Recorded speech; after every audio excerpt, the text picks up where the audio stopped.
avoir donc une application au sein de nos CESU par le docteur Céline Perrin, qui est responsable médicale du CESU de Nice et qui va nous présenter donc ce rétexte de 5 ans de formation.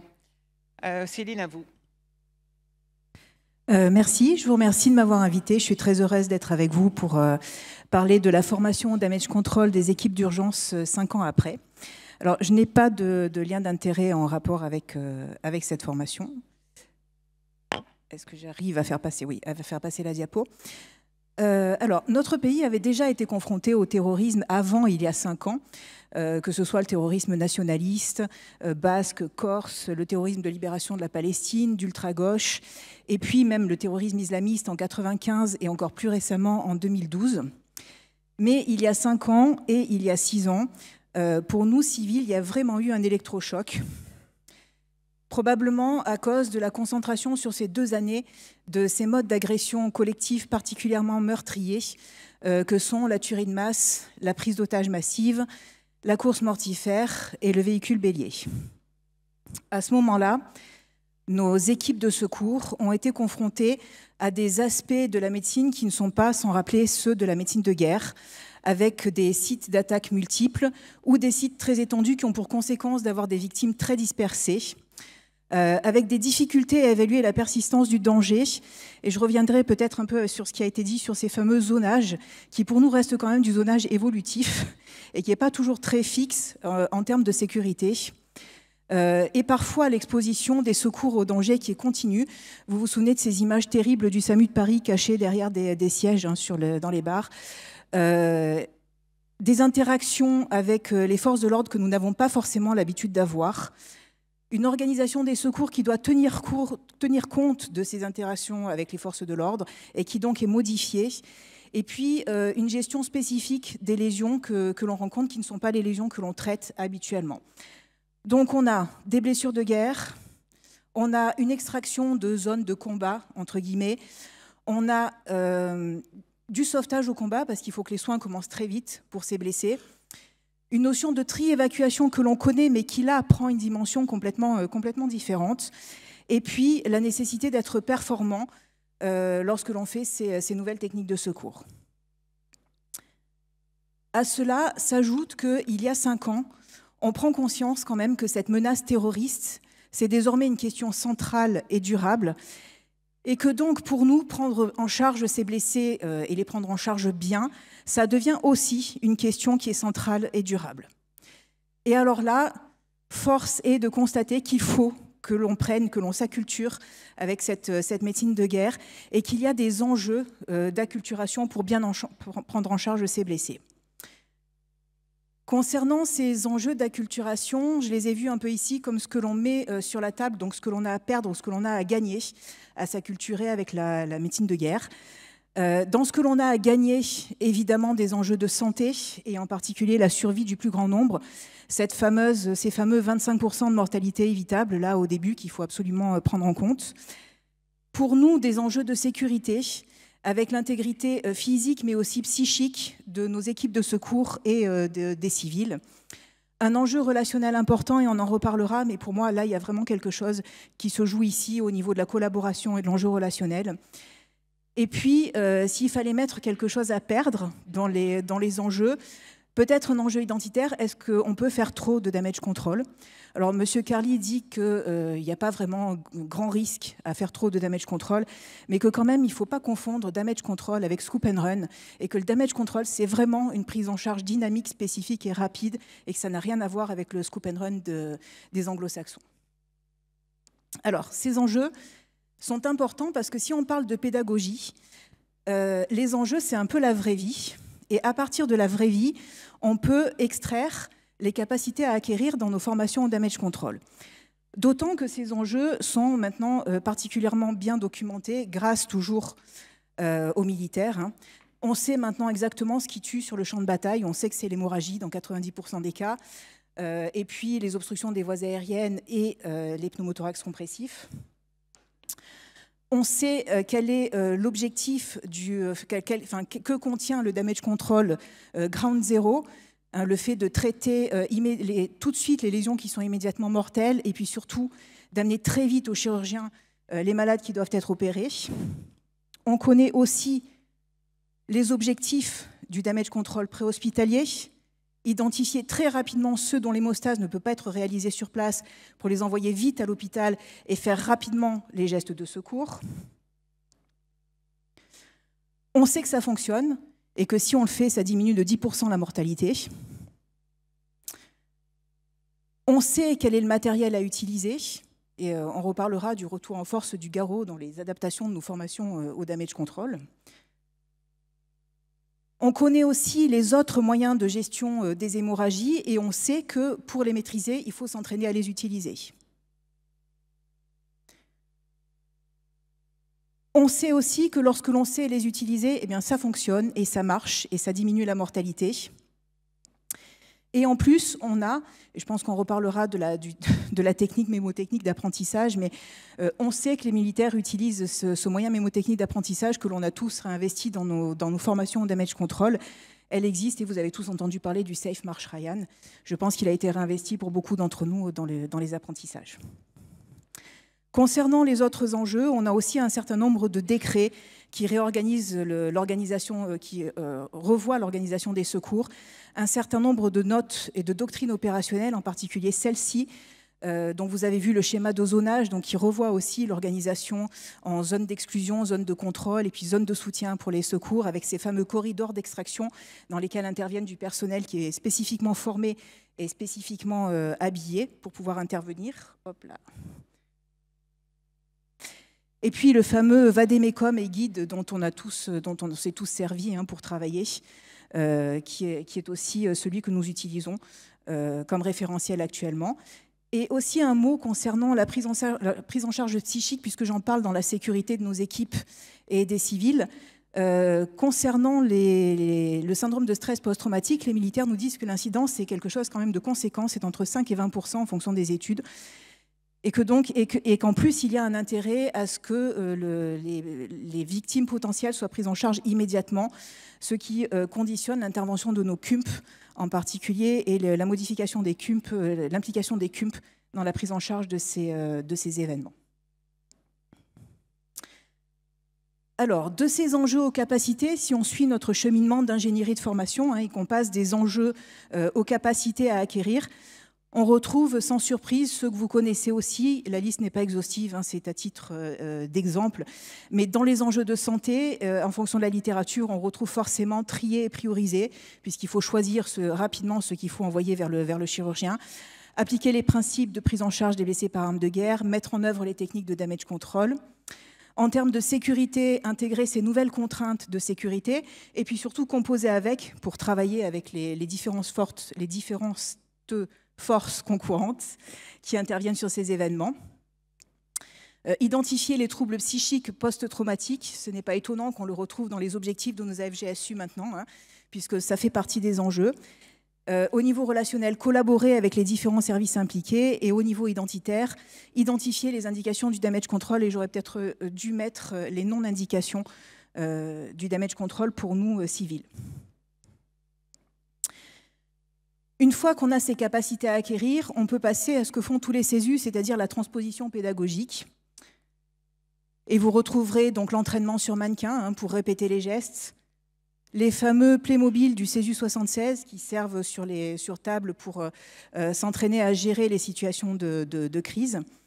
Les exercices pleine échelle. Ici, vous avez une photo de l'exercice qui s'est déroulé à Cannes le 8 novembre dernier, qui est l'exercice tuerie de masse qui est commandé par la préfecture, qui est un exercice annuel que nous devons refaire tous les ans. Et puis, Covid oblige, nous avons dû nous adapter aux moyens d'enseigner pendant la pandémie. Et donc, les tutos sont apparus. Et vous avez ici l'image du tuto du marche du CESU 06. Et puis, je vous ai mis aussi les Trumcasts du service de santé des armées qui sont vraiment très, très bien et dont on s'est servi de nombreuses fois. Alors, en ce qui concerne l'évolution de la préparation des professionnels de santé au damage control dans le monde civil, je crois qu'au début, immédiatement après la phase de choc, nous nous sommes tout de suite tous mis en branle immédiatement. Et dans cette mise en branle, il y avait deux aspects. Le premier aspect, c'était la recherche de l'expertise. Alors à Nice, nous avons envoyé nos formateurs se former au Tactical Emergency Casualty Care dans un premier temps, puis plus récemment, ils sont allés se former au CESIMO à Lyon. Et nous avons tout de suite aussi mis en branle une première formation dans laquelle nous collaborions avec le RAID, puisque chez nous, les médecins du SAMU sont les médecins du RAID. Donc il y avait une formation dans laquelle nous utilisions les externes pour jouer un certain nombre de victimes à prendre en charge avec les gestes de damage control.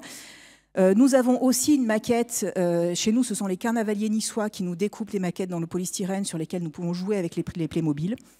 Et vous retrouverez là ici la position pathognomonique de l'apprenant en situation complexe sur l'image, face à une situation de crise à gérer. Et puis ensuite il y a eu la loi. Très rapidement, 2015-2016, les premières instructions ministérielles, interministérielles, qui donnent la consigne concernant la formation des formateurs, qui demandent à ce que le service de santé des armées se rapproche du Conseil national des urgences hospitalières pour former des formateurs et pour décliner des formations pyramidales au niveau des ARS. Un certain nombre d'arrêtés, dont les arrêtés concernant le développement professionnel continu, avec la fameuse orientation, je crois que la première c'était la 34 ou la 35, celle actuelle c'est la 44, concernant l'enseignement des SSE, un certain nombre de guides et de vadémécum, dont celui dont on a déjà parlé, et puis aussi celui qui comprend l'organisation de la sécurité des hôpitaux. Et puis les doctrines opérationnelles. Alors ces textes, je vous les ai listés sur la diapo suivante qu'on ne va pas détailler, mais si vous voulez les voir, ils sont donc là. Concernant l'évolution de la préparation des professionnels de santé, on a aussi connu une adaptation du contenu de cette formation, avec ce fameux retour en force du garrot. Je pense que tout le monde, tous les CESU ici se souviennent du léger émoi lorsqu'il a fallu mettre les garrots en distal, alors que ça faisait 15 ans qu'on enseignait que ça se mettait uniquement en proximal. Sur le retour de ce garrot, la modification du module 3 de la FGSU 2 et puis la FGSU SSE qui s'est nettement étoffée après l'arrêté de 2019 et qui est devenue modulaire, intégrant un module damage control et un module médico-psychologique. On a aussi modifié notre matériel. Je crois que maintenant nous sommes tous équipés de kits hémorragiques. Et pour nous, on a aussi modifié le matériel concernant le damage control pédiatrique. Donc tous nos hôpitaux adultes sont équipés de matériel de damage control pédiatrique et nos hôpitaux pédiatriques sont équipés de matériel de damage control adulte. On a aussi adapté nos procédures, aussi bien les procédures de sécurité au sein de l'hôpital que les procédures au sein du plan blanc, puisque une des instructions stipule que notre plan blanc doit maintenant contenir une partie concernant la prise en charge de blessés par arme de guerre. Et bien sûr, on doit faire des exercices, et c'est aussi une instruction qui stipule que tous les ans, il y a un exercice obligatoire tuerie de masse qui doit être mis en place avec l'ensemble des forces des services concourants. Au bloc opératoire aussi, nos chirurgiens ont connu une certaine évolution de leur formation. Même s'ils disent qu'elle n'est pas encore tout à fait parfaite et tout à fait formalisée, il y a quand même un certain nombre de choses qui s'est passé. Au niveau de la formation universitaire initiale, il y a une partie théorique qui a été rajoutée au niveau du DES. Dans la phase de consolidation du DES, il y a une compétence qui apparaît, qui est la prise de garde d'urgence avec le tri en cas d'afflux massif de blessés de guerre. Il y a des formations spécifiques transversales qui sont des sortes d'options, dont une s'appelle la prise en charge de blessés par arme de guerre, qui est accessible aux spécialistes de chirurgie viscérale et thoracique. Toujours au niveau universitaire, en formation continue, il y a un diplôme interuniversitaire, une formation spécifique à Grenoble qui utilise la technique SimLife, qui est ce fameux corps donné à la science, qui est revascularisé en pulsé et reventilé pour ressembler le plus possible à un corps en vie. Des formations anglo-saxonnes, et puis la fameuse formation dont on nous parlait tout à l'heure du service de santé des armées, Cachirmex, qui est aussi accessible à nos chirurgiens. Alors, pour les avoir interrogés, ces formations ne sont pas obligatoires. Elles restent encore à volonté. Les places ne sont pas forcément accessibles. Par exemple, dans la formation, dans la FST, il n'y a que 20 places, avec beaucoup plus de demandes. Donc, ce n'est pas encore très formalisé, mais en tout cas, on sent qu'il y a une volonté forte pour que les choses s'améliorent. Modification de doctrine, on en a parlé tout à l'heure aussi. Alors, je serai moins fixe sur le fait que ce soit très stéréotypé. On a connu, nous, Des zones oranges qui se déplacent et qui commencent à rentrer dans la zone verte, et le fait d'être obligé de devoir déplacer la fameuse zone verte en catastrophe en tirant nos blessés par les pieds pour pouvoir les sortir de la zone orange. Donc quelque chose qui reste quand même très compliqué pour nous qui n'avons pas ces habitudes, et toujours dans ces modifications de doctrine et la sécurité des équipes, nous avons un peu adapté le SAFE, du Safe March Ryan. Le S correspond toujours à notre propre sécurité, qui est parfois très difficile à évaluer dans ce genre de situation. L'analyse de la situation qui est aussi très compliquée, et les forces de l'ordre qui viennent en premier, alors que ce ne sont pas nos habitudes. Nos habitudes à nous, c'est d'aller voir le chef d'agré du premier VSAB, d'aller voir le COS, le sapeur-pompier, et pas forcément les forces de l'ordre initialement. Et puis le E pour équipement et engagement. Je ne sais pas si on en parlera ici, mais je sais que l'équipement a fait de nombreux... il y a eu beaucoup de polémiques concernant l'équipement des équipes de secours. En tout cas, est-ce que j'ai l'équipement pour m'engager, ou je dois m'engager? Et c'est une question qu'il faut se poser. Modification de doctrine aussi concernant l'organisation interservice. Alors ça, c'est l'image que vous voyez dans la fameuse doctrine qui représente l'organisation interservice. Et là, il y a quand même quelque chose qui est frappant, puisqu'on est censé collaborer. Cette image, elle représente quand même tous nos services de façon en silos verticaux et cloisonnés, avec quelqu'un qui, avec tout ça, doit quand même se débrouiller pour coordonner les choses. Je pense que c'est là que ça se jouera pour nous, la difficulté. Je pense que mettre des garrots, on devrait y arriver, ce genre de choses, on devrait pouvoir le faire. Mais ici, il y a une vraie difficulté sur cette capacité à agir ensemble. Ce qui favorisera cette capacité à agir ensemble, c'est forcément les entraînements communs, le fait de connaître les champs de compétences des uns et des autres, d'avoir une vision commune sur là où on veut y aller, et d'avoir noué des liens en amont. Ce qui pourra nous freiner, ce sont le fait de travailler avec des acteurs spécifiques que l'on n'a pas l'habitude de rencontrer. Le fait que dans ce type d'événement, le dimensionnement est beaucoup plus compliqué pour nous, la médiatisation est fulgurante et souvent les capacités départementales sont complètement dépassées. Pour nous à Nice, à partir du moment où il y a le mot attentat qui est prononcé, quel que soit l'événement, c'est le parquet de Paris qui prend la direction. Et donc même en régulation au niveau du SAMU, on parle avec des gens dont on n'a jamais entendu parler et dont on ne connaît même pas la fonction. Et puis, autre point important, la temporalité. Nous n'avons pas tous la même temporalité, ne serait-ce que pour arriver sur les lieux.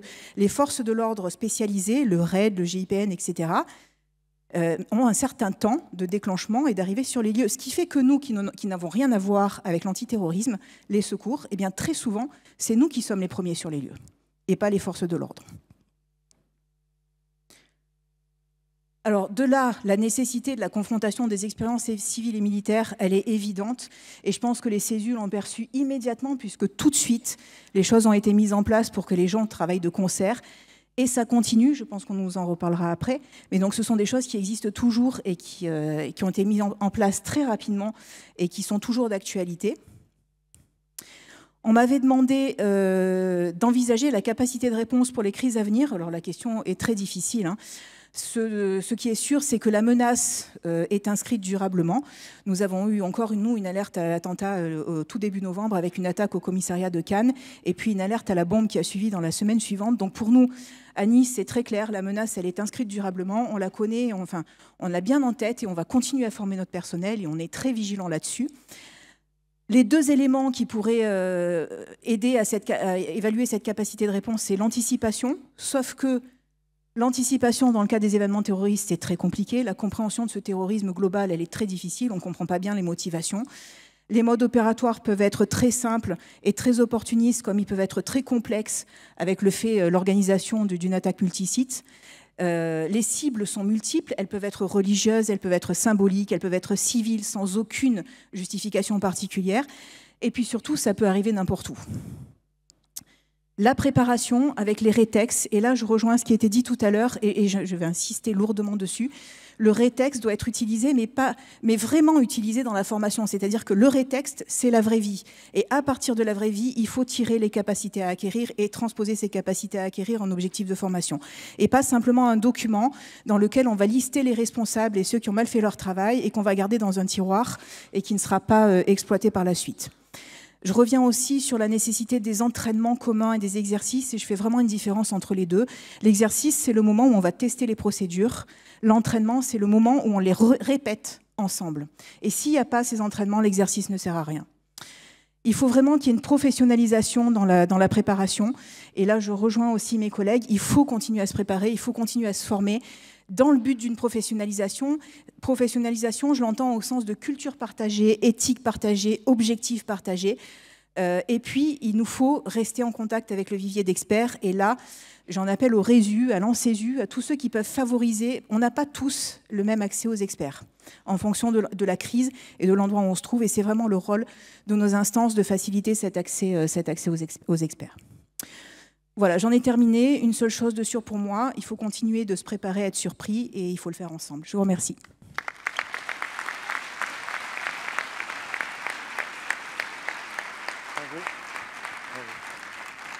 Merci beaucoup Céline d'avoir présenté de façon à la fois très complète et vraiment pertinente tous les enjeux de ces formations, effectivement, qu'il faut poursuivre parce que la menace est là. Et en plus, vous l'avez bien montré, on a besoin de se connaître les uns les autres et d'agir ensemble. Donc c'est vraiment des formations qui sont transversales et qui ne peuvent pas se passer quand même de l'entraînement, même si au moment de la crise Covid, on a dû choisir d'autres outils pédagogiques pour essayer de rendre ces formations, en tout cas cette culture pérenne. On peut se donner, Jean-Michel, tu es d'accord, on peut se donner quelques minutes pour des questions, puisque là, on a travaillé donc, le thème damage control et qu'ensuite, on va passer plutôt au processus REB. Donc, je vous donne la parole. On ne vous voit pas beaucoup, mais je suis sûre que Stéphane va veiller à vous donner le micro si vous avez des questions.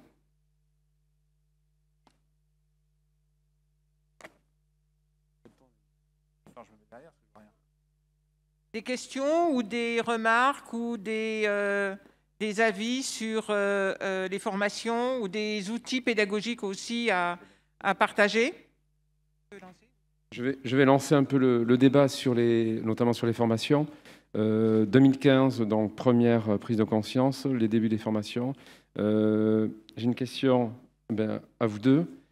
On est parti plein pot sur des masses de formations après 2015.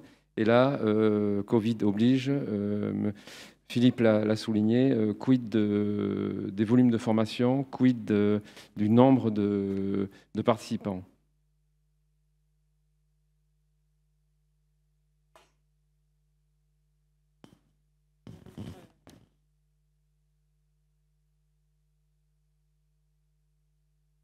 Alors, concernant les SSE, de manière générale, nous, on a toujours eu le souci, pour la profession médicale essentiellement, à faire venir les médecins en formation. Pour le reste du personnel, on a, et c'est peut-être alors l'avantage qu'ont les cadres de santé par rapport à la gestion du personnel médical en institution, les cadres de santé nous mettent les agents en formation. Donc on les a en formation, par contre, effectivement, le personnel médical, on a du mal à l'avoir en formation et il faut souvent relancer, aller les chercher, etc. Alors, ça va être un petit peu biaisé, mais c'est vrai que chez nous, il y a quand même une prise de conscience assez importante. On a eu une grosse trouille, et puis on est encore stimulé de temps en temps avec des petites. Donc du coup, on a eu l'église, on a eu donc les alertes à la bombe, etc. Donc on a quand même régulièrement des petites, voilà, qui font que on a quand même peut-être une facilité à avoir les personnes en formation. Ce qui nous manque, c'est peut-être un peu plus de lien avec les experts.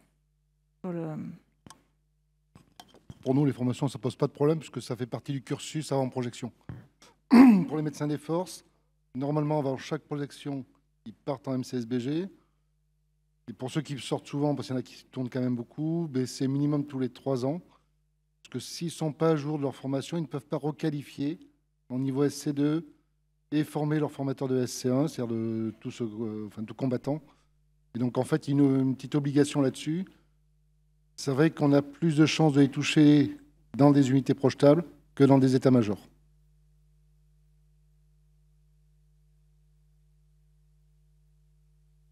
Il y a un bras qui se lève.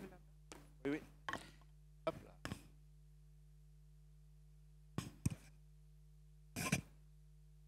Merci. C'est une remarque, réflexion, mais moi je me pose souvent la question d'à quel titre on est légitime dans nos CESU à enseigner le SSE, notamment, je pense à mon CESU qui reste un petit CESU, dans la mesure où on n'a aucune expertise. C'est-à-dire que là j'entends l'expérience professionnelle du SSA très répétée, très régulière. Là où on pourra aller se former, mais 2 ans plus tard, ce ne sera que de la théorie. Voilà, c'est une réflexion, remarque que je propose. Si je puis me permettre, avant d'avoir l'expérience pour de vrai, on a d'abord eu des entraînements. Globalement, l'expérience pour de vrai peut être le premier exercice, mais avant, on s'est entraîné. Et l'expérience, oui, c'est mieux quand on en a. Et si on n'en a pas, au moins respecter, s'entraîner et faire des exercices derrière. Ça permet d'avoir quand même une certaine légitimité. Il y a des gardiens du temple qui vont l'enseigner régulièrement à tout le monde. Et chez nous, c'est un petit peu pareil. On est finalement, quand on regarde le nombre de personnes qui tournent régulièrement, on n'est pas si nombreux que ça. Et puis, je pense qu'effectivement, on peut s'appuyer sur les RESU de telle manière à faire une collaboration entre CESU, parce qu'on imagine bien que tout le monde n'a pas les capacités de faire des simulations, de faire des entraînements. Et d'ailleurs, c'est une bonne idée quand même que de faire cette collaboration un peu interdépartementale dans ces circonstances. S'il n'y a pas d'autres questions, alors on va passer à la thématique plus récente, c'est-à-dire